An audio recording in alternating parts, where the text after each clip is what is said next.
Hey everybody, this show is sponsored by Tim F., Bryant U., John L., Elise H., and Tioni W. Thank you guys so much. Those guys are sponsors over at our Patreon page, which is patreon.com/IHateHorror. And because of them, the show stays on the air. And they also get to choose a movie. So if you guys are interested in that, check us out at patreon.com/IHateHorror. Thanks.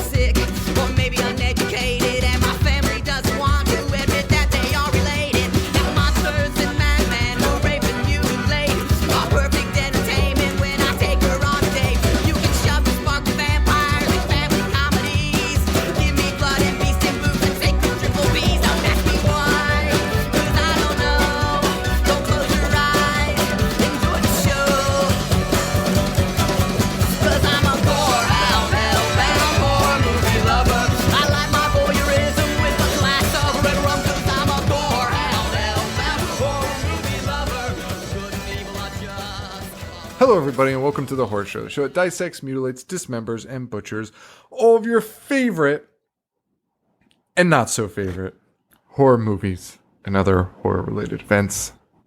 I am Sean. I'm Joe. That was choppy as fuck, man. Chopped and screwed. Dude, I pitched that to you? I think you might have. A chopped and screwed episode. We release our episodes chopped and screwed. I wish there was maybe there is an app where I could just process all of our shit as chopped and screwed. If there is, I will be releasing one just to annoy everybody.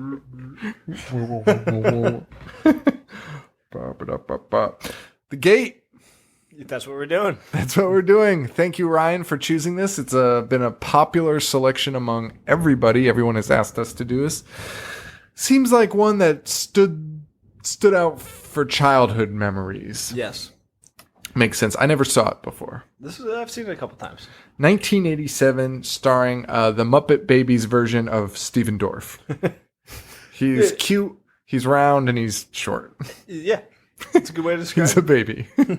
A Muppet baby. I'll give a quick disclaimer. We're recording during the middle of a storm. So that might pick up. You might hear some bangs. Some rain, some thunder, some lightning. It went from the hottest day ever to like a severe thunderstorm watch. So, So The Gate, 1987. Canadian film, which, I mean, is Steven Dorff Canadian? I think everyone was Canadian. I do not know the answer. I don't think they brought a kid across the border. It's directed by a guy born in Budapest, so there's that. Oh, there you go. Not a lot of backstory on this movie, though. I was expecting he's born in Georgia. A lot more. The country? No, Atlanta. Oh, Steven Dorff? Yeah. Oh, look at that. Successful career. Yeah, definitely a movie that's known for its, I feel like it's everyone that talks about it says, loved it as a kid. It's great. Like, I still like it, but I really loved it as a kid. Really set the tone. That is definitely going to pick up on the microphones. Yeah. That is the loudest thunder. But yeah, like, did you see it when you were little or no? Yes, and I thought it was very spooky. And watching it now, I can see why I thought that and why other people thought that too. Yeah, I can agree. Our buddy Buzz Breadsticks, shout out Buzz, double B, loves this movie very much. I'm like indifferent about it, but I didn't see it as a kid. So right now, I do like it. I like the movie a lot. But like I do have to put on a little bit of a filter on it, being like, you should watch this as a kid, because as a kid, this movie is like amazing. It was kind of like the vein of a Monster Squad. Yep. Very much. Yeah, that's all I had. Yeah. Which, speaking of Monster Squad, before we get into this movie, Stranger Things. Just finished it. Yes. A lot of people comparing it to like E.T. and stuff. I saw a lot of Monster Squad in there. Saw a lot of Monster Squad, especially the older sibling love interest situation going on. That was very much like Monster Squad.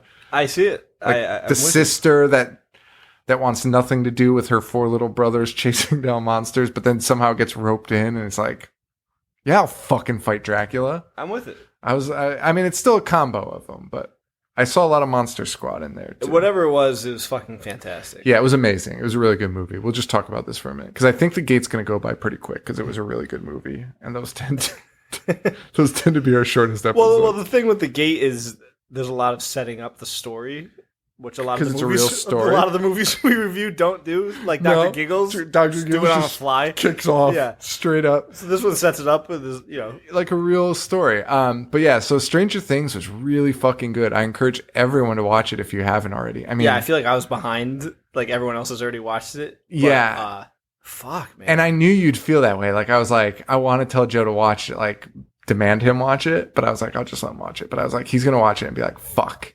Yeah.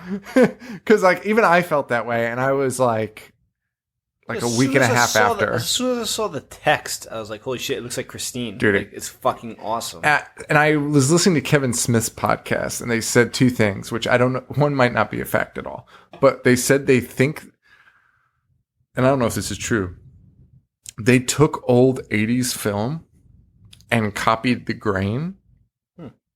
They digitally lifted the grain from 80s film and applied it to the Stranger Things. Really? To give it that effect like it was in 80s. I was like, that's pretty impressive. That's pretty cool. And then the other thing I liked that I didn't really think about, and I think only people that were like we were born in the 80s, but I don't think we're like 80s kids or whatever. Like to be an 80s kid, you have to be like 7 to 10 in the 80s. They were saying like, and it's true, Stranger Things wasn't like made by somebody who lived through the 80s, but it was made by somebody who loves the 80s and what 80s movies represent, not so much what the actual 80s were. Yeah. Like it was like a representation of, I watched a shitload of 80s movies, maybe after the 80s, but love them all, or like at the tail end. And I was like, oh, that's really what it is. It is. And it took everything we loved about 80s movies and put it into the show, not necessarily the 80s. Yeah. It's awesome. Even like with the bullies and stuff, because I fucking hated those kids. You never see that in shit anymore. Yeah. No. And you know what else? I don't know how, but those kids look like they were like teleported from the 80s. They looked so 80s. Dude, it was crazy. I was thinking about it. I was like, how do you make them look like that? I don't know, because there's a million movies. Can't just be the haircut. There's a million movies and shows that take place in the 80s, and you're like, that's a guy from today wearing an 80s shirt or 80s clothes. Like the Goldbergs. That's even more insane. I hate that. I love the Goldbergs as a show, but it pisses me off because Adam Goldberg wears just logos of everything that was cool in the 80s. And I was like, those merchandise didn't exist back then. You weren't wearing those. You didn't wear that shit. You wore what these kids wore, which is just plain clothes. Like imagine if every kid in Stranger Things was wearing like a Stephen King or a Cujo shirt or something. Different strokes. Like, shut the fuck up. That shit was not around. And that kid, literally every episode he's wearing a t-shirt. And I like the Goldbergs. I do too. But yeah, these kids, like, just what they look like is from the 80s. I don't know what it is. Yeah. Maybe it's the fact that they're like kind of flawed. Like they're like a normal kid. Like they don't have perfect teeth. They're not like kid actors per se. They're just like kids. Like they all have like these features that aren't just, I don't know. It was amazing though. I'm so glad I watched it. I like binge watched it, but I had 3 episodes left, and that's like all I could think about. Yeah, till I got to watch them. And I think part of after watching that, I think it gave me a little bit more respect for the gate. I think something about kids' movies and horror and stuff, it's just fucking awesome to watch kids battle evil. I agree. And I think it's because as adults, like, you know better, but with like kids doing it, like there's still that like element of like it might be real, like right, or like appeals to kids more. Like, fell in love and with like part of like the Stranger Things too was like I mean, I don't want to give any spoilers away, but like I don't even know how to say it. They're in distress and they never back down, even with all the odds stacked to them. Like they're such stupid little kids that they're like, yeah, we can do this. We can take on everybody. Yeah. Take on the government. I don't care. Like, whatever. Who cares? It's 4 of us. Taking on the entire government is fucking crazy. Yeah. And it's awesome. It's awesome. And shit like that makes this movie a lot more, you just like it a lot more. Like what we'll talk about, like these kids are never like searching for help. I mean, they are at the beginning before the shit even goes down. And then when shit goes down, they're like, nah, yeah, fuck it. We'll take care of this. Mom and dad can't do shit. So let's talk about The Gate. Again, this was picked by Ryan, a Patreon subscriber. You can subscribe on patreon.com/IHateHorror if you want to submit your episodes. We've got a big list to do, and we might not be able to do them all in a row consecutively. We'll probably want to do some specials and stuff in between because I forgot we have like 20 people. I was like, oh, it's like a few months of episodes. So we might break them up, but we will get to all your picks, I promise. For sure. And next week, let's announce next week's. We hadn't picked them, but I'm going to pick them on the fly here. We are going to do Maniac Cop. Yes. Picked by Maddie D. Fuck yeah. I'm excited. Dude, I don't know why we're not just letting them pick all the movies. Because I've never been happier about the movies we've done. Like, honestly. All these movies have been great. Like, it's insane. I'm so excited for Maniac Cop. It's going to be amazing. So, that'll be next week. What's the one after? Do we want to give that? Well, that's like more for us. But I'll do it. I'll bite. I think it's going to be, and this might change, but I also don't know, so I'm like asking. Oh. After that, we will do Gothica. Actually, I didn't know that. From KCC. Nice. Yes. So those will be exciting. Have you ever seen Gothica? I have. I think I saw it in theaters. Did you really? Yeah. Oh Halle my God. Berry, right? Yeah, I am so excited to watch it because it is going to be terrible. It was. It looks terrible. It came out at that time that like White Noise came out with Michael Keaton. Yes, like, there was all those string of horror. Dude, so many horror movies taking place in bathtubs and stuff. Yeah. So many bathtub scenes. What Lies Beneath? Dude, actually, that one was all That right. was good. That was good. There was like hide and seek with De Niro. Yeah, a whole bunch of other dog shit. Oh, what was the one? What was the one with the Tooth Fairy killer? Darkness Falls? Darkness Falls. Yep, that's what it was. That's what it was. Does that suck? I've never seen that. I didn't like I think it I own it. You never seen it though? No, I think it's in cellophane. Because I was like, it was like one of those Walmart buys. Yeah, I remember not liking it. Yeah, I'm sure. That's probably why it's still sitting in cellophane. So let's get into The Gate, finally. So The Gate opens up. We meet a young kid looking for his sister Al in the house. We see some weird stuff going on, but it doesn't really relate to anything. The TV's going on. It's just to set an eerie feeling right off the bat. Oh, yeah, very eerie. I had no idea what the fuck was happening. And I'm not going to keep saying as a kid, so just know that that's what I'm talking about. Like, as a kid, that's fucking creepy. Yeah, super creepy. He goes outside and he hears a baby. It sounds like a baby or a doll talking. He goes into his treehouse and it's a doll. Papa. Yeah, which is disturbing. Always disturbing. Lightning strikes the tree. He immediately strikes it as soon as he climbs up. As soon as he's in. Lightning hits the tree and it falls down. But it was just a dream. Yes. Kind of, because the tree actually fell. So I don't know if it actually was a dream. Or if like it was a No, I think it was a dream. I think it's one of those things where correlates. What was he woken up by? A fucking chainsaw. Which pisses me off more about Pieces because it was... That chainsaw was outside. Outside cutting a tree and he's inside his house sleeping. And that professor couldn't hear a fucking girl get brutally murdered. He was in the next room. Oh, excuse me? What's happening down here, officers? He goes outside where they're cutting down the tree. What is this kid's name? Glenn. Glenn goes outside. He's our main character. He goes outside and he finds a geo where they're cutting down this tree. The tree had lifted up a patch of dirt where they're like kind of digging and stuff. And he finds a giant geode, like a rock that's been split in half with like crystals and stuff inside. And of course, being kids, they're like, we got to find more of these. Yeah. If there's one, there's definitely more. Yes. And as an adult, you look at that and you're like, that's definitely the only one in the yard. You got so lucky finding that thing. His friend is a total nerd, but is wearing like punk rock clothes. Like he loves the heavy metal. The entire movie. He's got leather jackets, jean jacket vests, like with patches on them. Like Huge it's metalhead. amazing. It's so amazing. It's so good. So Canadian too at the same time when you kind of think about it. Yes. It's like, yeah. What was that guy's name? Because I only refer to him as Nerd Punk. Let me see if I have it written down. I have it somewhere. It's like Lester or something. Terry.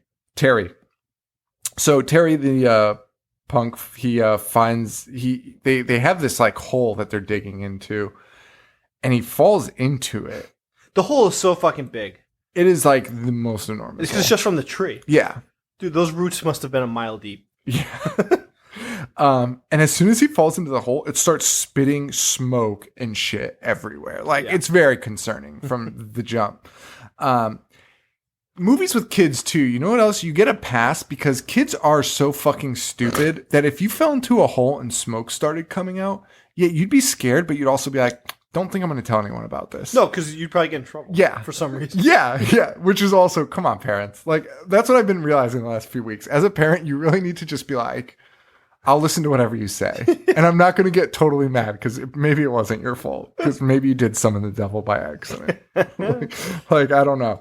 But like you always have this like fallback excuse with kids, and it's true. Like, they just don't behave like normal human beings. They're just the opposite of humans. like they just do the craziest like puppies. shit. They're like, yeah, in a way, they're just animals.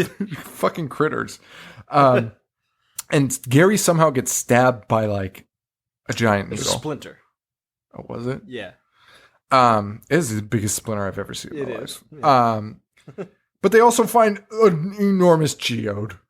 Another one. And it is like huge. It is, it's enormous. We're also introduced to the sister at this point who is suffering from a cool kids type of situation. She wants to be cool, or she is cool, but she also loves her little brother, but she also kind of hates him. Yes. And he's such an annoying little bastard. I think, did you say that when he got stabbed by that splinter, he left a little bit of blood? Which is I didn't, but he does. He important. drops a little bit of blood into the pit, which will come into a little later. Yes. Yeah. We find out that Glenn's parents are leaving town for 3 days. Yes, and he can't trust them because Glenn digs holes in the lawn. And they're thinking about getting a babysitter, but ultimately they decide the sister is fully capable of. She's 16. She's more than capable. Yes. And she's a real 16 in the movie. She's actually 16. She's actually, the actress was? Yeah. Huh. We also see just a ton of disgusting bugs coming out of this hole. They are so gross. I think they're moths, but they are... Moths are gross. Moths are disgusting. You're right. Especially big ones. Oh, they're fucking Like vile. huge bodies. They're fucking vile. They're so furry. They are furry. Ugh, I'm going to fucking throw up. I fucking hate moths. But these are like giant Canadian death moths that are just like flying out of here. They're even grosser. Not that Canadians are gross, just they have gross moths, I guess. Gross polite moths. Gross polite, super polite moth. Before they fly into your fucking face while you're walking to your house, they say sorry. Say sorry. Yeah. Well, sorry. Hey. I'm coming in. Sorry, eh? I'm sorry. I'm about to crash into your face. It's like, can't be mad at you, moth. American moths just do it and expect you to apologize. I'm not even kidding about that. We have no manners here. American moths complain on Twitter when they're not happy.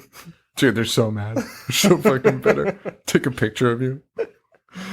So these bugs are coming out, and the kids are like trying to catch them. And this is the one thing where, as a kid, I would have been freaking the fuck out. I'd have been like, get me the fuck away from these bugs. And they're just like catching them in jars. It's amazing. Glenn ends up getting grounded for the hole in his backyard, which really doesn't come up again, really. Well, but why is he in trouble for the hole? I don't know. I guess because they made it bigger. Because he fell into it? Yeah. And it's the smallest hole. It's just like, the hole is big, but like the hole that goes deep is just the size of the kid's leg. Yeah. Like it hasn't been exposed yet. Why would you cry? But it wasn't even Glenn that fell into it. No. Which also leads to Glenn confiding in his dad that like kind of hinting that Terry did it. And Glenn's dad is like, he has the best intentions, but he's like, Terry's kind of a weird kid. You're like, don't trust Terry, basically, because his mom died. Like, that's like essentially what he says. He's like, ever since Terry's mom's gone, he acts out. So don't do what Terry says. Yes. Luckily, he did not listen to him because Terry kind of saves the day, in a way. But he gets grounded, and that's it. That's a wrap for that scene. This movie is really good, but like Joe said, like it moves at a pace that's just, it's just storytelling. I mean, what we just said is essentially like the first 40 minutes of the movie. Like they're setting up the whole, and that it's pretty. They're close. setting up the characters. Yeah. So the parents are going away, and this daughter holds a rager. Al holds the biggest rager. Night one. She's 16. Everyone is not only drinking, but so many teenagers smoking cigarettes in the house. Yeah. So first of all, it's a rated R movie in 2016, just based on that. Cigarettes, yeah. To the fact that there's like 8 children smoking cigarettes is even worse. It was like crazy to see. It was nuts to see. And why would you want anyone smoking in your house? Yeah, go outside. Dude, if I had a friend smoke in my house, I'd honestly punch him in the face. Even when I was that age. Your parents are going to be home. You're not going to get that shit out. Yeah. I have no problem with smoking. Do whatever you want. Oh, yeah. I don't care about that. Outside. Yeah. Away from everything. God damn it. Put the butts somewhere. Fucking idiots. Why are kids so stupid? But they're all cool with it. Meanwhile, our main guys, Glenn and Terry are. Oh, yeah, it is Glenn and Terry because I was like, oh, Terry Glenn, football player. They're trying to open up this geode and they're having a really fucking hard time. And Terry just goes, all right, well, whatever. Come on, let's go party. Dude, these kids are like 9. Yeah. And Terry's not kidding. Dude, I have 2 younger brothers. And I wouldn't have a party with them in the house when they're that age. No. I couldn't do it. No. It's terrible. They're so young and innocent. Yeah. And the fact that Terry wants to party is deeply troubling to me as a father. Like, oh my God. They end up being able to crack it open though, right at the last minute. And this thing is sparkling and lighting up and doing the craziest shit. Classic 80s. Yep. It also happens, they notice, to make their magnetic drawing thing spell something out. Yeah. It does not look like English whatsoever. No, it's Aka Cruto Ala Eta. Yeah, but there's not even the Roman alphabet on there. And Terry's like, oh, hang on one second, and then reads that. Aka Kuto Ala Nita. Yeah. It's just symbols. Terry can read this. Meanwhile, at the party, they start getting into some weird... after he reads it out loud, smoke starts coming from the hole. Yeah, like a lot. A lot of it. Very disturbing. And at the party, they start getting into a little bit of witchcraft. Yeah, because that fucking lady there, the girl there. And this never comes back. I mean, it kind of does, but not really. Like, this girl just splits, and it's like, oh, that was weird. Even though I just levitated somebody. And she's trying to they're trying to levitate these kids, but they're all too heavy. Well, the kids at the party, like, it was a rager, but then they're just gathered around this one guy telling ghost stories. Yeah. Like, what 16-year-olds are going to do that? I know. It's so weird. And I mean, that's what they did in Ghoulies, too, remember? Yeah. They're having a rager, and they're like, yeah, let's go perform some witchcraft in the basement. Dude, if we were at a party, we were seniors, juniors in high school, and somebody was like, all right, gather around while I tell you ghost stories, I'd be booing him so hard. All right. So we're going to get into this. You get to the Yog story? Yeah. What's his Jagenberg? So Jagenberg, we mentioned him in another episode, and I realized we never got to tell his story, but this is so fitting because, like Joe said, why would you want to be at a party and somebody's like, hey, let's stand around and tell ghost stories? Well, this fellow Jagenberg did just that. And not only that, but held a group of us against our will in a garage. I walked in by accident to get a beer, and there were kids. And then Jagenberg stood up and locked the door and then proceeded to make everyone sit down, like yelled at them. And this He's dude, a huge guy. He's huge, and you would never fuck with him. Like, he was very unstable. Like, loved to fight. Nobody like loved Joe fighting. said. Nobody loved fighting more than him. No. So he was like, he would have fought you in a moment, like if you tried to leave. And he was like, everybody sit down. And he had this big gravelly voice that sounded like he'd been alive for 100 years already. Well, he was like 20 years old. Yeah. Although I think he was a little bit older. I think he was on like year 8 of college. Oh, he definitely was. And you said 20 years older than us. That's That's not hyperbole. No, yeah. He was on year 8 of college. You take one class a semester. And he's like, everybody sit down. He said, it's time for Uncle Jagenberg's story time. God, I hope he listens to this. And he proceeded to start reading books to us, like nursery rhyme books that he had found in the garage, and making everyone sit there. And one guy stood up and he was like, sit the fuck down. I'm not done. And the guy, of course, sat down. And I was like, holy shit, what the fuck? What the fuck is this? And I forget who was in that with me. It was either Joe. It was Trevor. Oh, yeah, we figured it out. Our friend Trevor was in there. And luckily, Trevor had enough, like, pull with this guy. Like, they were on the same wavelength. And he had enough pull that Trevor was like, yeah, let's get the fuck it. Like, Trevor was like, sat there, like, which I realized he was just enjoying his time there. Like, we just sat there while he was reading the story for a while. And Trevor was like, yeah, let's get out of here. And I was like, dude, he's going to kick the shit out of us. And Trevor was like, nah. I mean, Trevor just got up, and because it was Trevor, we were allowed to walk out. And he made them stay in this garage as he read them stories. Yeah, Uncle Jagenberg's story time. And you're right, no one wanted to be there. Everyone was miserable. It's a party. Nobody wants to hear this shit. Uncle Jagenberg's story time. My favorite thing of all time is that story. And I forgot to tell it that day. So there you go. A little taste into our partying days. Yeah. I mean, the first time we met this kid, he was standing on top of a roof yelling at people to come fight him. Wait, all right. Now, I don't want to get too off track, but can you tell the story of him coming out of the woods? Oh. Because I think that's equally bad. We didn't tell any story. Man. So, I think it was Paul. Yeah, me and Paul were walking back from a party, and we hear some, like, there's a wooded area. We hear some, like, ruffling in the woods, the leaves moving. And all of a sudden, this body pops out, and it's Jagenberg, and he's just covered in, like, dirt and leaves and stuff. And he just looks at us. He goes, does anybody have a defibrillator? And we're like, no. He goes, oh, fuck. He just turns around and walks back into the woods. You know how crazy that is? I don't know why he needed a defibrillator. And gave up his search so easy. He just asked the first person he saw and they didn't have it, so he gave up. Walks back into the woods. Because you need it for something very important. Leaves in his hair and shit. Oh my god. Somebody died that night. Yeah, definitely. Probably had his hands. But, oh my god, that is funny as shit. So that's Jagenberg. We love him. No, we don't. So anyway, back to this. So these kids are starting to do witchcraft. They come up with it. They're trying to levitate kids and nothing's working. So they're like, oh, let's bring down your little brother and levitate him because he's light. But it works. And they levitate him and then crash him into a wall. Isn't that a real thing that people try to do? Levitate someone with 2 fingers? Yeah, it came from... I mean, it's probably been around forever, but I always thought it came from the craft because I think they... Light as a feather, stiff as a board. Oh, yeah, that's right. He gets embarrassed. Yeah. Because he freaks out, he breaks a light, he gets embarrassed, and then he cries in front of everybody. And then runs upstairs and goes away. Sorry, I paused there because I was like, we should do The Craft. And then I was like debating whether we should watch The Craft in my head. Like, honestly, that's what happened. That's the only reason I froze is because I was thinking about The Craft.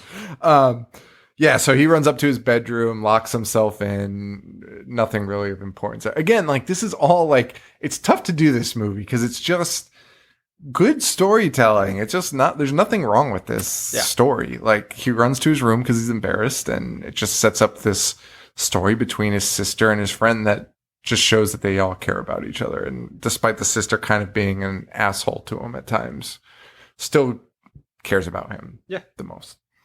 It was a charming story. Very, very much so. But this is when things start going crazy. That night, they go to sleep. Well, there's also a cool effect. As he's going to sleep, he wakes up and he sees those bugs that they caught in the jar they had a bug zapper outside, and the light from the bug zapper is like shining on the jar of bugs in his room, and it is like projecting these bugs enormous shadows on his wall. Yeah. And it was just a really cool effect that just, again, super creepy, especially if you're a kid. But meanwhile, Terry goes to the bathroom, our friend. Terry goes to the bathroom, and he sees his fucking dead mom come through the front door of the house. And it was actually kind of creepy. Very creepy and very disturbing in a way. And he runs to her and he hugs her. It's fucking sad. And and then it turns into a dog. A very dead dog. A very big. Enormous dead dog that he just throws on the ground. Are we supposed to believe that the throw on the ground killed it, or that he was just dead dog? I don't know, because afterwards he's like, I'm sorry about what I did to your dog. I'm pretty sure we're supposed to believe that him dropping an enormous dog killed it. And it was the most stuffed animal dog I've ever seen. It was so funny. It was so fucking funny. It was the biggest, limpest corpse. It's like a mop. Yeah, it was a giant mop. It was so stupid. But he throws on the ground. The dog is dead. The dog was also 97 years old. Yeah. According to Glenn. At the same time in Glenn's room that all this is happening, Glenn's seeing like shit moving inside of the walls. Yeah. So we are like... Kind of like Stranger Things. Yeah, a lot like it. A lot like it. Like the walls are moving. Yeah. Like things are crawling underneath it. But the next day they don't really like talk about it. They're kind of like, oh, last night was weird. Yeah. Killed your dog. It's like, yeah. And Glenn doesn't really want to talk about it either because he's seeing screwed up shit. So they kind of just do it. And Terry is walking around with a Killer Dwarfs back patch, which is amazing. Amazing. So insane. I wish I had that vest. It's so good. At home, they're debating whether to call the parents or not because their dog's dead. Which, call your fucking parents. Yeah. This is where the sister is totally out of line because you're like, meh. And they're really not that upset by the dog dying. No. I would be devastated. Dude, any animal that clearly it's been around them for a long time and they're all like, so I guess we got to take care of the dog today. Like figure out what's going on there. Take it to the vet or something. Fucking dead. Yeah. And she doesn't even take it to the vet. She like assigns some random kid from the party, like one of her friends. Because he's just like slogging it around like it's a rolled up carpet. Dude, it's so funny. He's carrying it around. He opens the car door at one point and the dog just falls out onto the pavement. And he just picks it up. I laughed pretty hard. Dude, I laughed so hard. It was so amazing. But like that shit was intentional in this movie. Like that wasn't, right. Dr. Giggles. But we do get a like kind of a glimpse into the girl's like tribulations here with peer pressure where she ends up leaving her brother home alone. She doesn't want to at all. And she's kind of both sides are pulling at her what to do. But Glenn goes outside and the gate is now just smoking. Just straight up. Yeah. Pouring smoke. Yep. I guess we should talk about Terry's findings prior to this. When he's listening to music? Yeah. First of all, the interpretation of what heavy metal music is so ridiculous. Dude. Just listening to chant, like Gregorian chants. Gregorian chants. And then a guy just talking. Telling a story about if I bought a metal CD and some guy is fucking talking about bullshit, I'd be so pissed. It's almost a Manowar CD, but at least Manowar played music. But at least Manowar, like Venom talks about bullshit, but at least they play music. This guy was just as an audiobook. Dude, it was an audiobook. He's basically saying like demons are going to rise and take over the earth. He's also reading the exact thing that the Geo said. Yes, 100%. So why does this metal band know that? That's the question we want to know. But we don't find out. No. No, we don't. The song is just talking about utter nonsense, but Terry pieces it together that this might be what they're dealing with at the house. Yeah. And he looks through the album insert and he's seeing images of geodes and gates and shit. This band is insane. Fucking something else. Also, the biggest insert ever. It's a book. It's like the Necronomicon. It's it's the book that goes along with the audiobook he was listening to. Yeah. He's just confused. I think you're right. But yeah, Glenn goes outside. It's smoking. Terry shows up and reveals to him his findings about this album. Says it's instructions. Yes. Here's my note. It says a huge LOL at the kid dragging the dog around. Oh, yeah. It's so funny. And then Terry also says, this can only mean one thing. We got demons. Okay, Of course. I don't know how you come to that conclusion, Terry, but sure. He tells them about the band, though. This was their only album, and then they died in a plane crash, which I did love that because that sounds like basically every story me and Joe told to each other in college, drunk, talking about bands. Like, oh, yeah, it's metal band, and the other guy shot the other guy in the head and ate his brains. Kept a piece of his brain matter on his necklace and shit. Like, it was exactly like that. It was perfect. But they're saying basically that they were cursed. They had opened up this gate and died in a plane crash. Yeah. The blood. Well, the kid's sleeping. But he was saying that the everything was in this album that he was listening to. The blood prick that dropped into the pit, the geodes, and a sacrifice. And he goes, and it didn't have to be human. So the dog ended up being the sacrifice. And that's all it took. Well, I think nothing would have happened until the boyfriend or friend dragging the dog around decides to just bury the dog in the backyard. Yes. Like an insane person. Which the girl could have easily done that. Like, what's this guy thinking? And it's not your dog. It's not your dog. It's not your dog. What are you doing? Also, Terry is kind of like the Mangler expert, except they pulled it off better. Yes. Yeah, they pulled it off better than the Mangler. Take note, Mangler. Fucking Ted What was Levine. the other movie that we just watched that had a shitty expert? Oh. Something that's not real. Oh, I don't know. What? Shit, I don't know. I don't think it was Pieces. No, it wasn't Pieces. It was before that. Oh, I can't remember. Shit. Yeah, but the Mangler expert's my favorite. Dude, I don't know if I said this on the show, but I was talking to a guy at work about the Mangler. I'm trying to find what we are, so keep talking. No, yeah. I was telling this guy at work about the Mangler, and I love telling the part where, and then the main character goes and drinks with his brother-in-law, and turns out he knows everything about laundry machines that are possessed. And mangles. Yeah, I love that shit. And then Ted Levine, it's a mangler? No, it's a mangle. Just calls it a mangler the rest of the movie. Even after being corrected. Oh, man. Did you find what episode it was? No, I'm trying to find it out, so keep talking. All right, well. I'll just be distant while you talk. So this boyfriend ends up burying the dog. And this, you're in Canada when the boyfriend is wearing cowboy boots. And it was awesome. Canadians love cowboy boots. I love cowboy boots. I'm with you guys on that one. It was House 3. Oh. The fucking idiot is an expert on people who electrocute themselves to come back as ghosts. He's like, yeah, I know all about this. Yeah, there's only one idiot that does this. No, you don't know shit about it. Fucking idiot. House 3.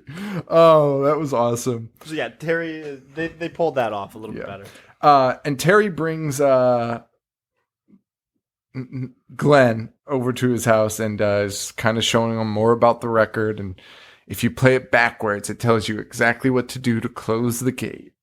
So, movie over? Remember the time like people really believe that about heavy metal music? Yes. That's what I was thinking about watching that. That is nuts. Like you play Judas Priest backwards, you kill yourself. Dude, that was crazy, right? Like, how insane is that? There was always bands like Judas Priest and Ozzy, which are like the tamest metal bands when you think about it. Dude, I remember because I didn't listen to that stuff when I was younger, but I'd heard all the stories. I never listened to it though, mainly because you basically only could listen to what your parents had, or like what you could get from somebody.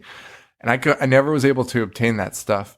So I heard it all when I was a lot older. And I remember like listening to Black Sabbath and Ozzy for the first time. And I was like, are you fucking serious? Crazy Train going off. It's like such a happy song. Yeah. I mean, it's about craziness, but like there's nothing satanic about that song, even slightly. The Beatles have a song on the Revolver album, or maybe it's the Rubber Soul, one of the albums, where it's literally about killing a girl that turned him down. Like that's what the entire lyrics are about. Yeah, and these songs are just like going off a race on a crazy train, and just awesome guitar riffs. Yeah. Like, Such good music. Just solid music. But they were getting like the brunt of it, and then there's bands like Morbid Angel and Deicide that no one was paying any attention. That everyone's like pretty cool with. Burning down churches. Yeah. Oh man. God damn it. So yeah, they play this backwards and they figure out how to close the gate, except it doesn't work because the idiot boyfriend buried a dog in there, and now the hole is alive. Yes. And the kids are trying to close the gate. The sister comes home. She makes amends with Glenn by buying him a fucking rocket. That he just loves rockets. Fucking rocket. Loves rockets so much that his parents don't allow him to use them without supervision because he lit his roof on fire. Dude, remind me to show you this after. I'm going to say it on the air. I was trying to find the name of a police dispatcher that worked in our town because I hated him. He was always such an asshole. And somebody pulled up a picture. Brian, our friend Brian, he typed his name into Google, and there's a picture of him just holding a huge rocket launcher, pointing it at a camera because he confiscated it from a 16-year-old who threatened to snowplow work. No way. Yeah. I never heard about this story. Dude, it is an army-grade rocket launcher. What? I don't know how the kid had it. I have to show you later. Now this girl, the sister is always bringing her friends over, like every chance they get. So she brings her friends over again, for a party, more of like a sleepover party. Yes, not a rager. Now, the 80s insensitivity rating at this point is through the fucking roof. Dude, so many derogatory terms being thrown around. You have kids smoking, kids drinking, the word fag, the word retard, children pointing guns at each other that they find in their dad's closet. And they're like, hey, look at this. And they're like looking into the fucking hole. It's insane. And then one of the sister's friends tells the girl, saying to a child, you're fagging out. It's the rudest thing I've ever heard in my life. I couldn't believe it. And it was like in a war of words. Like, it's supposed to be like witty child banter. Like, just two kids getting really after each other. Crazy how it's nuts. Like, far we've come, I guess. Except Glenn fucking ends this roast with a fucking slam dunk. He says, suck my nose till my head caves in. I'm not sure who that works for. Like, how does that work out? Yeah, it sucks she's got a mouthful of snot, but you're fucking dead. Your head is caved in. You don't live through that, buddy. It's not good. But this night, things really start going down. The bugs are all over his window. The window shatters open. Everywhere. Oh, it's so gross. It's also where we get a taste of the level of special effects.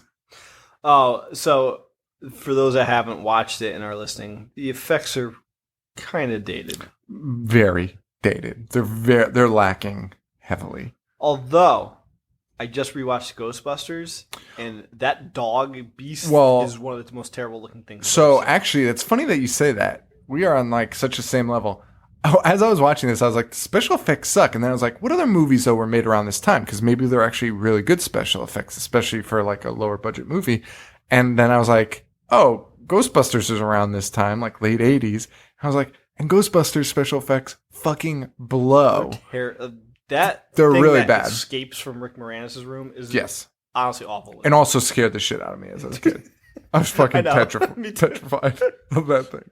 That's so crazy. Like, honestly, but like at that time, people were probably like, holy shit. Like, how did they do this? Yeah. How could they ever do this? And now you look at it and you're like, oh my God. I honestly like feel bad for them when I watch it. This fucking thing looks like it was made in the fucking Stone Age. Fucking terrible. It's like, it's just a step above Clash of the Titans or OG. Yeah, Jason the Argonauts. Yeah, bullshit claymation. Fucking like claymation look way better than that fucking thing. Yeah. You could probably see fingerprints on it. Yeah, no, I love it that too. That thing's a fucking piece of shit. It totally is. Oh man, people are gonna hate us for that. I might edit that up. Then fuck you, because I think it sucks. It really does. It's really bad. And it's in it a lot. Like, it's not just that scene. Like, no. It's a lot. Yeah. But the point is, when you compare it to like a big budget, Yeah. like it wasn't that terrible. No, But it wasn't. still dated. It was really good, but it looked like crap. They try to wake up Terry Yes. because he's still sleeping in bed. This scene would have scared me as a kid for sure. Like this might have haunted my dreams because Terry walks in behind them and is like, "What are you guys doing?" They're like, "What the fuck?" And they pull over the covers and it's just a bloody dead dog. They're same dog. Same dog. Poor fucking dog. Yeah. He can't get a break. Totally desecrated his corpse. Like how it got in there, who knows? But it was amazing. So the kids are like running. Claws come out from under the bed. They start grabbing their legs, like huge claws. Huge claws. Enormous, which do not match up to anything else we'll see. They're grabbing the sister and they're trying to run out. And they get out. They get to the front door. They open it. They see their parents and they're like, "Oh, thank God you're home." And the dad just goes, "You've been very bad." And he starts like strangling Glenn. Yeah. And Glenn gouges out his eyeballs. And dude, this seems gross. it's amazing. Like, honestly, it's so gross. There's pus and shit pouring out of his face. Glenn rips through his face. And then the mom starts laughing and her head falls off and shatters like a pumpkin. Wait, that was the mom's head that fell off? Yeah. I thought it was the dad's. No. Really? Yeah, the mom's laughing and then her head rolls off and just shatters into a million pieces. But yeah, that scene was awesome. It was amazing. So we are off and jumping now. We like this is it. Now we see some claymation action. We finally introduce these creatures, these little demons. How would you describe them? They're like Little turds. Yeah, they've got like the head of like a pit bull, kind of. They've kind of got these like weird little pointy ears, but like then they've got like the body of a little mutant man. Yeah, they're very weird. They're very weird. They see one in the window, and the one in the window is pretty big, like the size of your window. Yeah. So like you're talking about like 2-3 feet. But then we see them later, and they're like up to the girl's ankle. Yeah, it's like when Ash turns into mini ashes. Yes, that's exactly what it is. And they even do that. They like. Yeah, one smashes and they turn to like. They're like Voltron. Yeah. They like assemble into larger creatures. Into large shitty old men. They don't take a very good form. No, their final form sucks. But that's all right. Yeah, it's really good though. So we see him. I liked him. I actually. I don't think it was all claymation either. I think they did a lot of guys in suits and then like shrunk it somehow. I don't know how, but it's really amazing. They were just so cool. They they slam one's arm in the door and it falls off and turns into little slugs and like creeps out. I mean, It's like an all-out onslaught at this point of just like your senses. As a kid, you'd be like, "Holy shit!" That's what I was gonna say. It was so geared towards kids. Like it's everything you want. Yeah, like, creepy crawly things. And, like, it's attacking your senses. Yeah. Like it's just hammering it. The phone rings. They go to pick it up. It's the dad again, screaming, "You've been bad!" And then the phone just fucking melts. Yeah, bursts into flames. Just melts. Oh, and then the sister turns to Terry and goes, "You mean that demon stuff is real?" And he goes, "What do you think?" Pointing to the phone. It is the best reaction to a question in a horror movie ever. Yeah, what do you think, you stupid idiot? You just watched your parents' heads explode and the phone just melted for no reason. That's a great point. Like, most reasonable line in any horror movie. What do you think? Yeah, of course demons are fucking real. They just chased you inside. Fucking idiot.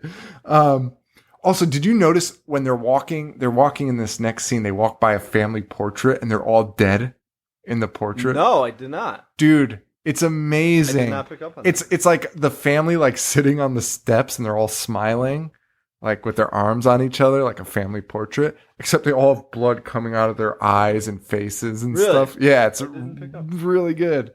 Loved that.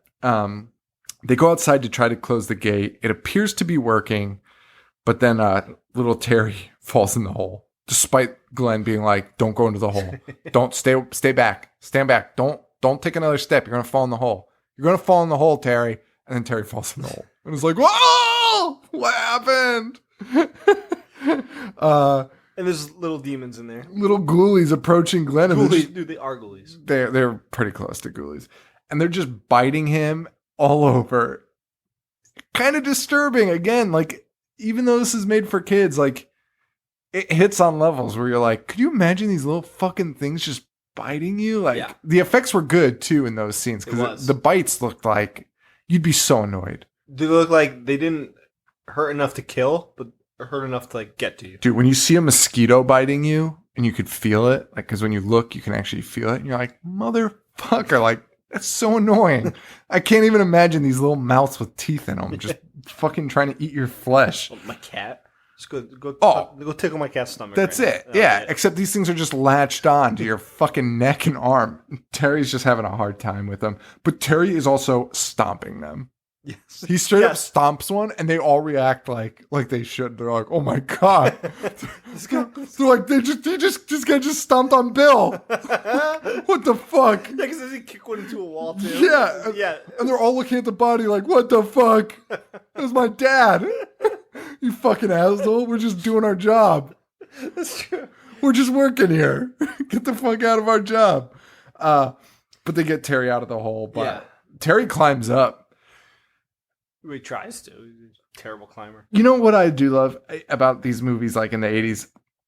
I love movies that, like, back then, they just showed you everything, right? Like, I feel like nowadays they try to avoid that a lot, to, like, the mystery is, like, they think, like, not showing something adds to the mystery. That thunder's so loud. They think that... scared me. That just, like, shook your house. Dude, but the bolt of lightning might have, like, hit my neighbors. Yeah, I think so. So fucking big. I think so. That's fucking nuts. I feel bad. My wife's like driving home and she hates driving in thunder. That just like straight up shook the house. That was crazy. What was I saying? Wait, what was I saying? Talk about Terry climbing up and how 80s movies show you everything. Oh yeah. So like nowadays they avoid showing you like all the details of something. Like, well, I'll make an example here, but they try to avoid it because like they think, you know, this mystery will just adds to the suspense when it doesn't necessarily take away from it. And this is like one of those things where in today's day and age, you don't see the hole. You don't know the depth of the hole. Maybe Terry falls in, but he doesn't know. You don't know how long of a fall it was. Maybe it's a portal, but he ends up somewhere else and then somehow gets out. In this one, it's probably like a 14-foot hole in the ground. And that's where the fucking hell is. Like, that's where these demons are coming from. They're just 14 feet in the ground. They're just in the earth. Like, it's awesome, though. I love that. Yeah. I fucking love that. There's no harm in that. No. Like, there's no harm. But, like, in today's day, you would not see that. It's just amazing. I do love that so much. I'm glad that it's just a big, stupid hole. And that's not particularly deep. But they pull out Terry. He reads some more shit, and it looks like everything's fixed.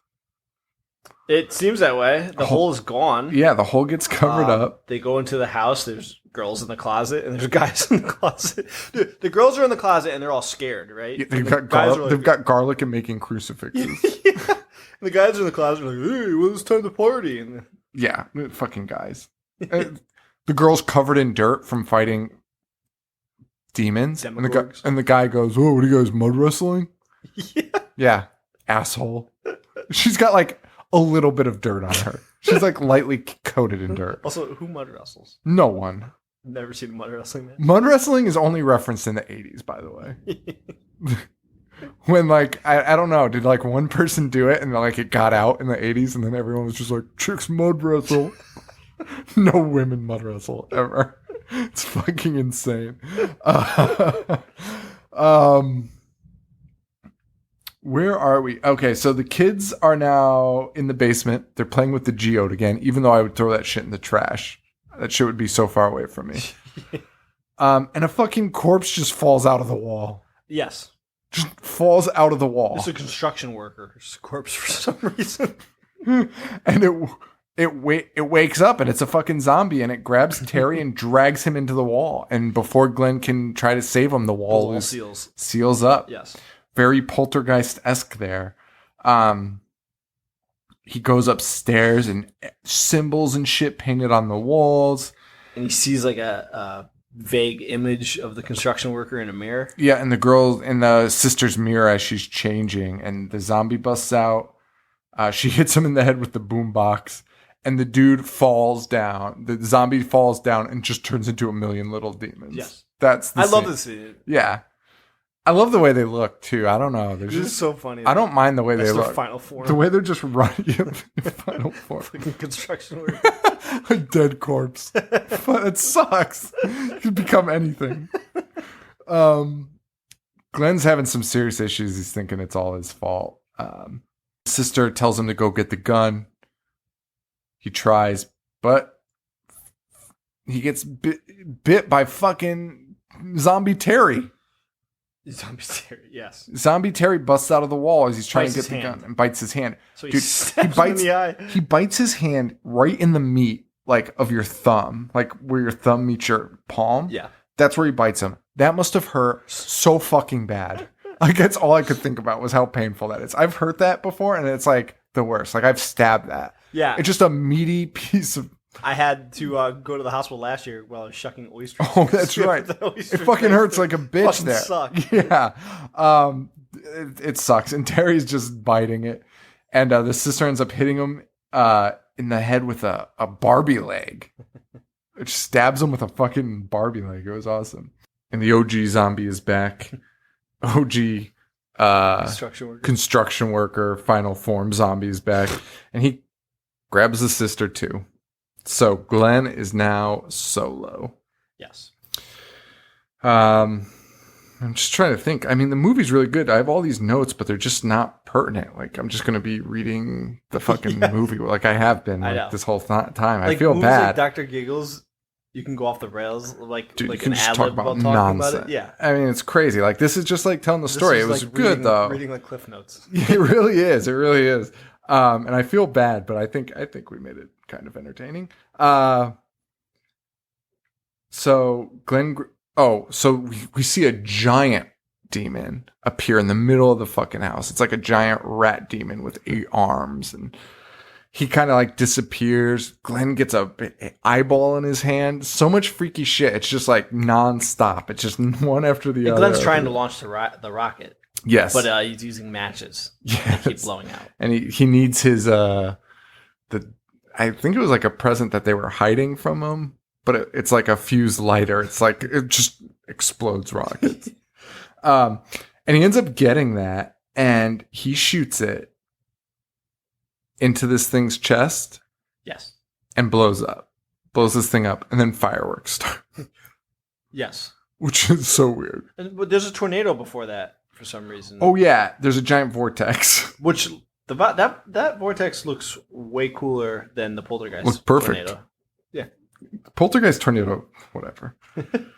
However, when Glenn flies out of the door, yeah, it's very stupid looking. Yes, it's very stupid looking. Also stupid is as he's trying to get the rocket to work, he gets this like fuse igniter type thing. It's like elaborate thing, and it needs batteries. And we have to watch him get batteries. And he's like, and he finally like gets the flashlight. I was like, can't you just left the batteries in it? Batteries included. Although to be fair, in the 80s, batteries were never included in shit. Now you actually get batteries, but kids have it so easy these days.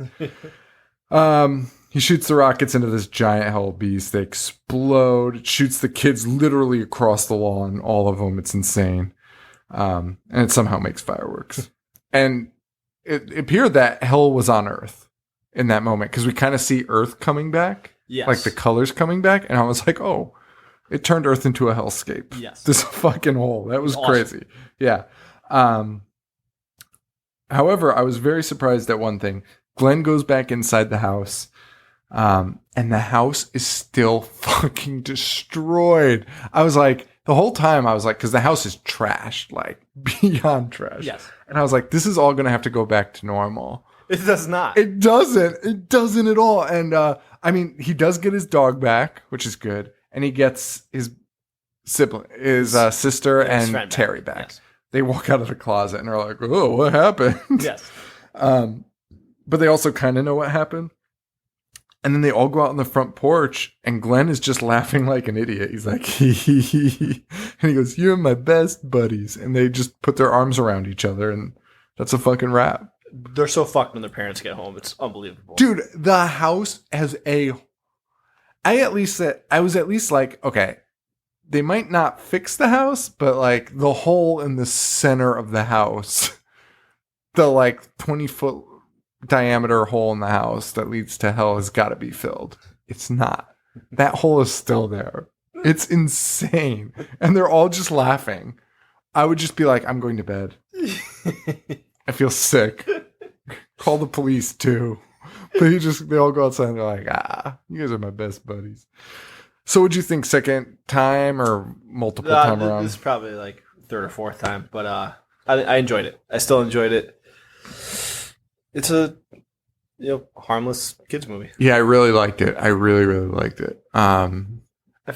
Like you said, these kind of movies are, for our show, kind of harder to talk about doing a whole episode. Yeah. But blame Ryan, not us. Yeah, this is all Ryan's fault. Even though Ryan gave us 3 and we chose picked that it. one. Totally picked it. Unanimously, by the way.